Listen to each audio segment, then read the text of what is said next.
Sports. It's something that motivates all of us, gives us this eagerness, this animal instinct, makes us want to be the best there is on the field, grasp that competitive edge and use it to obliterate the opponent in playing and even in watching. There's nothing better than coming in Monday morning and telling your friend that your team beat his. It's just something about America that feeds us, that gives us this frenzy, makes us all fanatics for sports. I started at a young age, and I started in baseball. And in playing baseball, I later moved on to football and basketball, soccer, all for conditioning. Season by season, they all lined up. This gets a little bit more tricky as you get older. So when you move from recreational to high school, now the seasons start overlapping. So you kind of got to cut one, drop two. Pick the ones you're best at, the ones you like the most. And then it gets even more competitive once you go to college. Because in college, you have a scholarship for a particular sport. The one you're best at. But is it the best for you? I'm here to help you answer that question. Help to decipher which one is best for you, and it may not be the one you're best at, but good enough at to get paid. So, for all of you dreaming of playing professionally in any kind of sport, what if I told you that baseball is your best option? So, the biggest thing baseball has over any other sport is guaranteed money. That is a great feeling to have, especially as an athlete, because how injury prone athletes are. You use your body daily in everything that you do.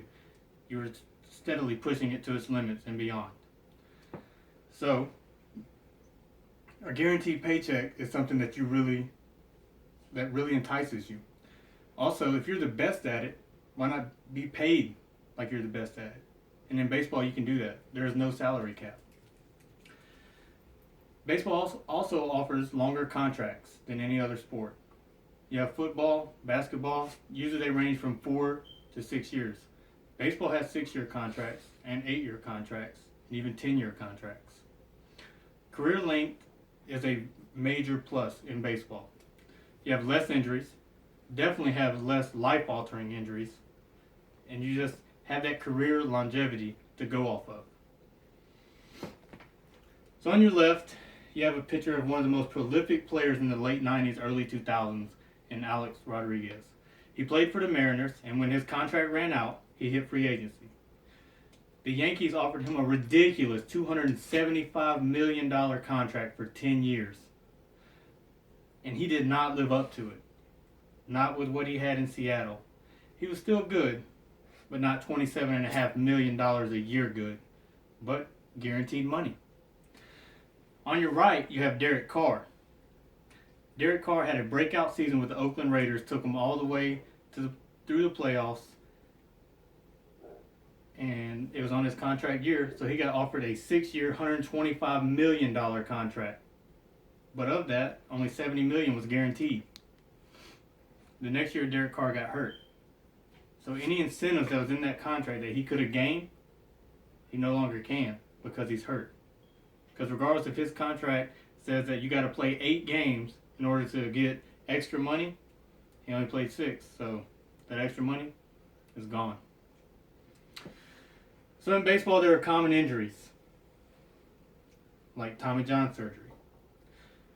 It's mostly seen in pitchers because they steadily, day in, day out, regardless if they're pitching or not, they're still working on pitching. That's why you always see them in ice baths or wrapped up in a sleeve. Hot, warm, cold, repeat. That's what you got to do, keep that arm fresh. But all the time you'll get a ligament tear, and it requires Tommy John surgery.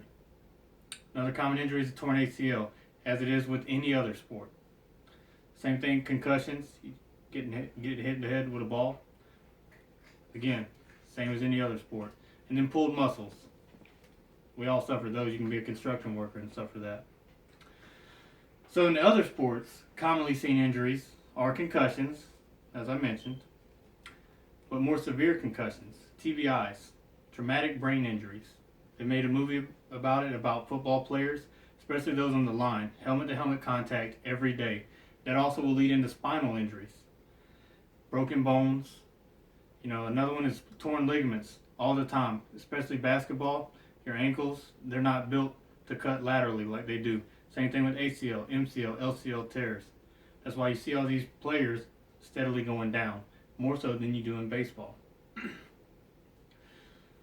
Another one is turf toe, most commonly seen in football. Teeth loss. That is very common in hockey, and that's what every girl dreams of, is having a man with no teeth. And then bruised ribs, you'll get that MMA, football, basketball, even in baseball.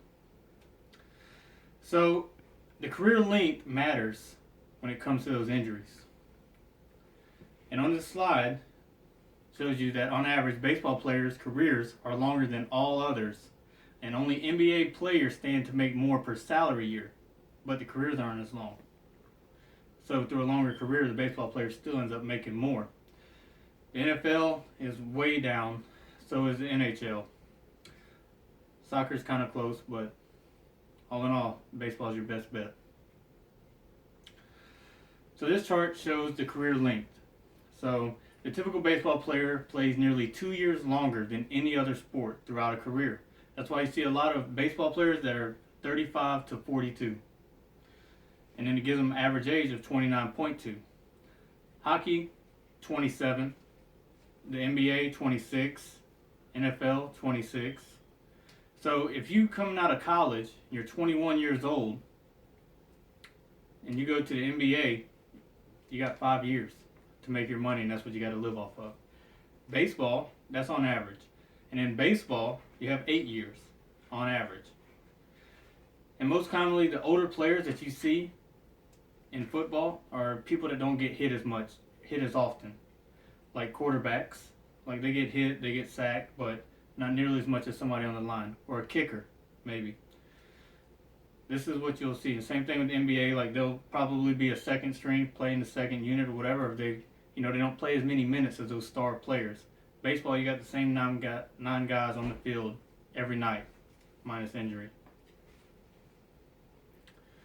So in conclusion, I'm going to leave you with this. You have to have a true passion for anything that you do. If you have that passion, you'll never work a day in your life. So if that passion drives you to another sport, I can understand that. But if you are lingering between the two or three, and which one is better for you career-wise, and to have a life after the sport, it's baseball, my friend.